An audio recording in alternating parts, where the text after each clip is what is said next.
sa bawat isa. Buksan po natin ang ating mga dalang Biblia sa Marcos chapter 14. Marcos chapter 14 verses 1 to 9.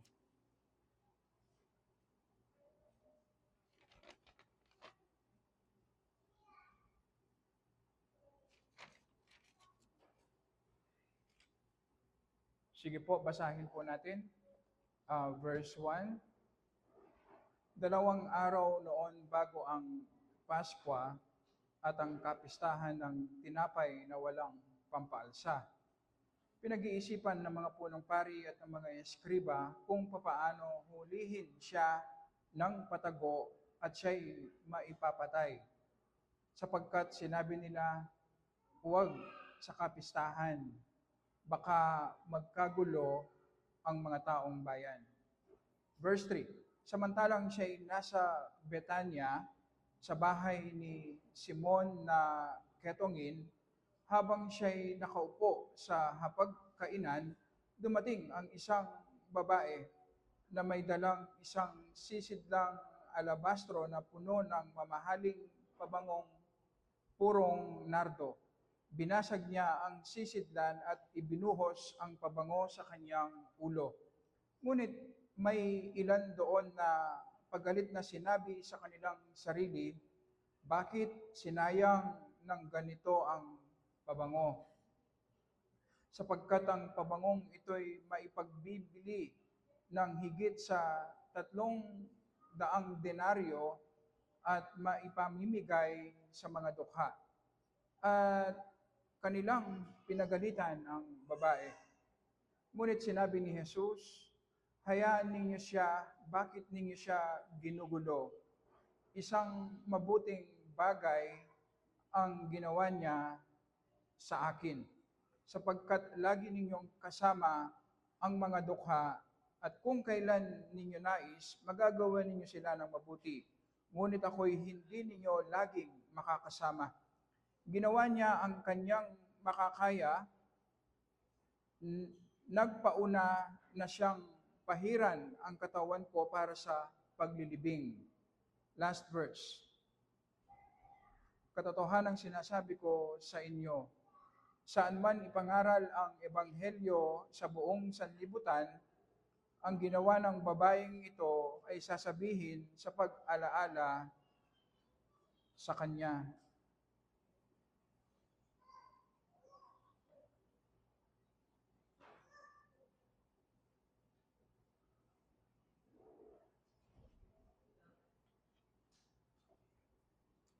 Dalawang araw na lamang ay ang ating Panginoong Yesus, siya po ay mamamatay sa krus para sa kaligtasan natin na mananampalataya. Pero makikita natin sa ating binasa, merong pangyayari na pwede nating pagkunan ng mga prinsipyo para sa ating buhay pananampalataya. Ang unang makikita natin sa verses 1 and 2, makikita natin ang overruling grace ng Panginoon. Gusto ng mga eskriba, gusto ng mga pariseyo at tagapagturo ng kautusan na ang Panginoong Yesus ay patago na papatayin at hindi nila ito gagawin sa araw mismo ng Paskwa dahil marami ang mga tao. Sinasabi ng mga commentators na possible nasa 2 million ang mga tao sa araw ng Paskwa noon sa Jerusalem. So ganito ang kanilang plano. Pero alam natin na in-overrule ng Panginoon ang kanilang plano na napilitan sila na gawin mismo na papatayin nila ang Panginoong Yesus sa mismong araw ng Paskwa. Dahil ito ang itinakda ng Panginoon na ang Panginoong Yesus ay mamamatay publicly, makikita ng maraming mga tao, at siya mismo ay mamamatay sa araw ng Paskwa dahil lang pagpatay nila noon ng mga tupa ay katuparan yon ng kanyang kamatayan sa krus. makikita natin kahit ang mga kalaban ng ating Panginoong Yesus ay ginagamit ng Diyos para i-accomplish ng Panginoon ang kanyang ultimate goal na iligtas tayo na mananampalataya sa pamamagitan ng kamatayan ng ating Panginoong Yesus. Iniisip ng mga Pariseo, ng mga tagapagturo ng kautusan, na kung mapapatay nila ang Panginoong Yesus, ay masisira nila ang kaharian ng Diyos. Hindi nila alam sa pamamagitan ng kanilang masamang balak na pagpatay sa Panginoong Yesus, ma-accomplish ng Diyos ang kanyang layunin, ang kaligtasan natin na mananampalataya kay Jesus. Ang sinasabi sa atin, merong absolute control ang Diyos sa lahat ng nangyayari sa atin. Kahit sa plano ng ibang tao sa atin na plano tayong gawan ng masama, kahit ang krisis ngayon na ating nararanasan na mahirap, ang lahat ng mga ito ay kayang i-overrule, gamitin ng Diyos na imbes na maging kasiraan sa atin, ay gagamitin ng Panginoon para sa ating ikabubuti. At ito ang assurance na ibinibigay ng Diyos sa atin na nakipag-isa kay Jesus. Na kamukha ng sinabi ni Joseph sa Genesis chapter 50 verse 20 na sabi niya sa kanyang mga kapatid, "You meant evil against me." Masama ang inyong plano sa akin. Pero God meant it for good. Ginamit ng Panginoon ang inyong masamang plano para sa aking ikabubuti at para sa ikasusulong ng gawain ng Panginoon. So ang ibig sabihin, anuman ang ating nararanasan kasalukuyan, hindi man natin naunawaan, meron mang taong gustong sumira sa atin, pwede nating tanggapin na kahit ang mga ito ay para sa ating ikabubuti. I-overrule ng Diyos na imbes na ikasira natin, ito ngayon ang magbibigay ng spiritual growth sa atin. Ito ang maglalapit sa atin sa Panginoon. Ang ibig sabihin, sa anumang sitwasyon, pwede tayong maging confident na ang lahat ay ginagawa ng Panginoon para sa ating ikabubuti. At sa mga susunod na bersikulo, ikinuwento ni Mark ang isang pangyayari kung saan merong isang babae na alam natin sa John 12, ito ay tumutukoy kay Maria, na dahil sa kanyang devotion, pag-ibig sa ating Panginoong Yesus, posible ito ang tugon niya sa pagbubuhay muli ng Panginoong Yesus sa kanyang kapatid na si Lazaro. At bilang tugon, ipinakita ni Maria ang kanyang sacrificial devotion sa ating Panginoong Yesus. Ang kanyang pabango na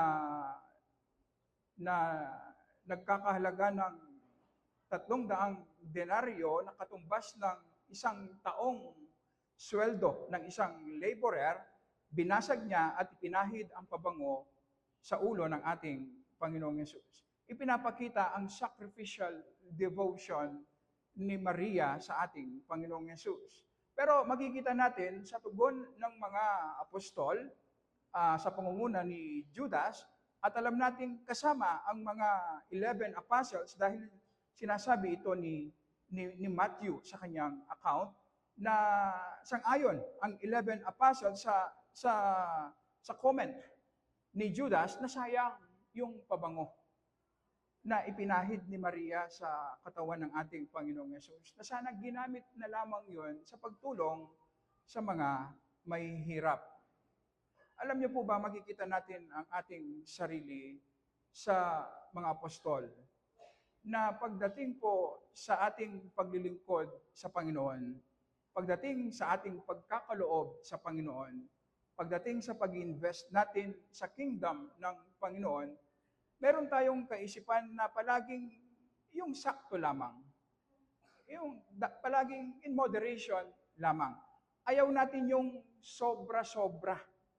Kaya nga, kapag merong isang mananampalataya na kamukha ni Maria, na sacrificially ay inaalay niya ang kanyang buhay para sa Panginoon, marami kang makikitang mga mananampalataya na magsasabi, sobra naman ang ginagawa mo. Tama ang maglingkod, pero dapat in moderation. Kailangan yung hindi ka masyadong nasasaktan. Kailangan merong limitation. At ipinapakita nito sa atin kung ano ang laman ng ating puso. Dinisenyo tayo ng Panginoon na tayo ay sumasamba. Hindi tayo tumitigil sa pagsamba. Ang tanong lang ay kung sino o ano ang ating sinasamba. At makikita natin kay Maria sa kanyang sacrificial devotion sa Panginoong Yesus na willing niyang i-let go, ibigay sa Panginoon, ialay sa Panginoon ang mamahaling pabango niya dahil sinasamba niya ang Panginoong Yesus. Ganito tayo dinisenyo ng Panginoon na pansinin po natin. Kapag ang isang tao, sinasamba niya ang kanyang salapi, makakaya niyang ibigay ang kanyang buhay, sirain ang kanyang buhay, magkaroon lamang ng salapi. Kapag ang isang mananampalataya, sinasamba niya ang kanyang trabaho, nakadepende sa kanyang trabaho, ang kanyang identity, ang kanyang value, kahit sirain niya ang kanyang katawan, sirain niya ang kanyang pamilya, okay lamang, basta maging matagumpay siya sa kanyang trabaho. Alam natin, maraming mga relihiyon na willing nilang ibigay ang kanilang buhay kahit sa maling paraan sa iniisip nilang pagsamba sa kanilang Diyosan. So ang ibig sabihin, kapag merong hesitation, kapag merong limit ang ating paglilingkod sa Panginoon, ang ibig sabihin hindi nag-worship ang ating mga puso sa Panginoon. Ganun lang kasimple. Hindi sumasamba ang ating puso. Posibleng naunawaan natin ang sacrificial death ng ating Panginoong Yesus para iligtas tayo na makasalanan, pero hindi natin talaga nararanasan. At makikita natin yan sa ating paglilingkod, na hindi tayo willing magpagal. Hindi tayo willing mag-invest ng sobra-sobra.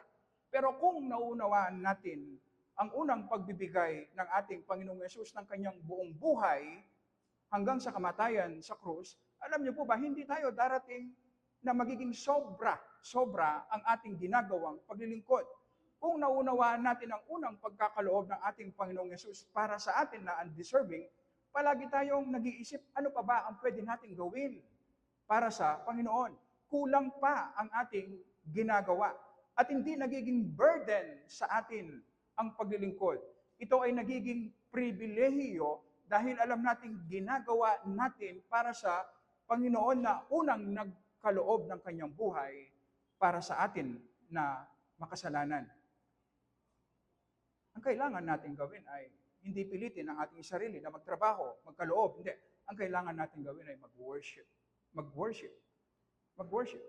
At ito ang gusto natin gawin sa ating pananambahan ngayong umaga. Ang balikan natin ang sacrificial love ng ating Panginoong Yesus para sa atin na makasalanan. At udyukan tayo ng Holy Spirit na mag-worship upang ma-edify ang ating pananampalataya. At bilang panghuling punto, makikita natin na pinuri ng ating Panginoong Yesus. Acceptable sa ating Panginoong Yesus ang sacrificial devotion ni Maria. Actually, dinepensahan ng Panginoong Yesus si Maria laban sa kanyang mga apostol. At nakita ng Panginoong Yesus na ginawa ni Maria kung ano yung makakaya niya. Iba-iba ang kapasidad natin na mananampalataya. Iba-iba ang makakaya natin gawin para sa Panginoon. At alam ito ng Panginoon dahil siya ang nag-create sa atin. Ang inihiling niya sa atin ay kung ano ang makakaya nating gawin at ibigay para sa Panginoong Yesus bilang pagsamba natin sa kanyang pangalan. At ito ang nagbibigay sa atin ng joy na alam natin na kapag tayo ay naglilingkod sacrificially, pinupuri ng Panginoong Yesus ang ating ginagawa para sa Kanya. Acceptable sa ating Panginoong Yesus ang ating ginagawang paglilingkod para sa Kanya. At ito po ang nagbibigay ng encouragement sa atin. Hindi man naunawaan ng ibang tao ang ating ginagawa para sa Panginoon, para sa Kanyang iglesia, o baka kahit ang mga kasama natin sa church hindi man na-appreciate at hindi rin nakikita, ang nagbibigay ng strength at comfort sa atin, alam nating acceptable sa ating Panginoong Yesus ang ating ginagawang paglilingkod at nagbibigay ito ng kasiyahan sa Kanya.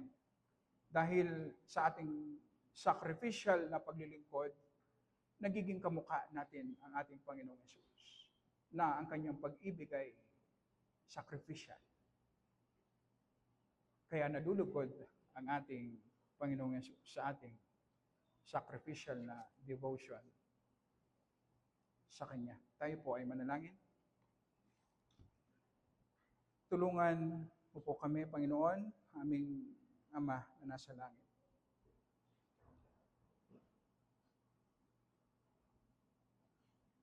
Masyado kaming tuliro, Panginoon, sa mga nangyayari sa aming paligid, sa sinasabi ng ibang tao sa amin, Panginoon, sa mga pagsubok na aming pinagdadaanan, Panginoon, na nakakalimutan namin ang iyong overruling grace. Kung na-overrule mo, Panginoon,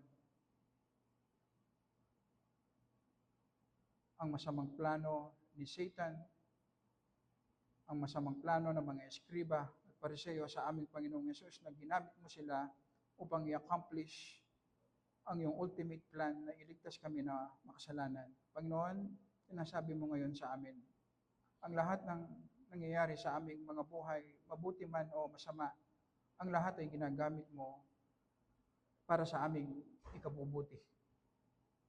Bigyan mo kami ng pananampalataya, Panginoon, na makita namin ito at maging totoo sa amin upang tumugon kami palagi na i-embrace namin, Panginoon, anumang paghihirap ang iyong ibibigay sa amin.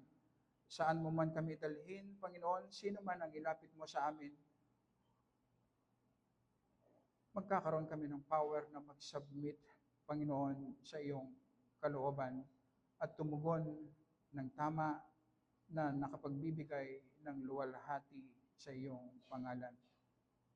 Tulungan mo rin kami, Panginoon, sa aming pagsamba ngayong umaga na makita namin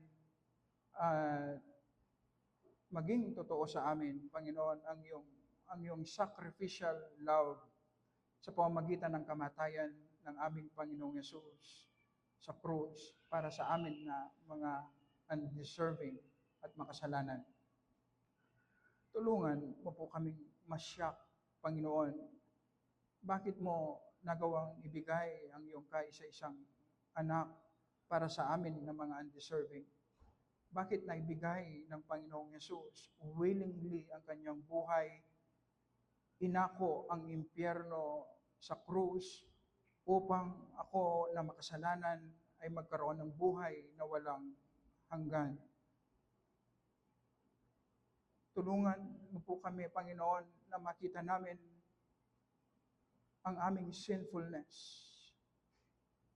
Ikaw na perpekto at hindi mo kami kailangan, Panginoon, nagawa mong magsakripisyo para sa amin na makasalanan. Pero bakit kami, Panginoon, na tinubos mo? Hindi namin kayang magsakripisyo para sa iyo na karapat-dapat, Panginoon. Na anuman ang meron kami, Panginoon, ang aming buhay, ang aming kalakasan, aming kayamanan, Panginoon, ang eternal life, ang lahat ng ito ay galing sa iyo. Pero bakit namin pinagkakait sa iyo, Panginoon? Ganito kami ka-selfish. tulungan mo po kaming ma-overcome namin, Panginoon, ang aming selfishness. At makita namin, Panginoon, ang iyong sacrificial love sa krus ng aming Panginoong Yesus.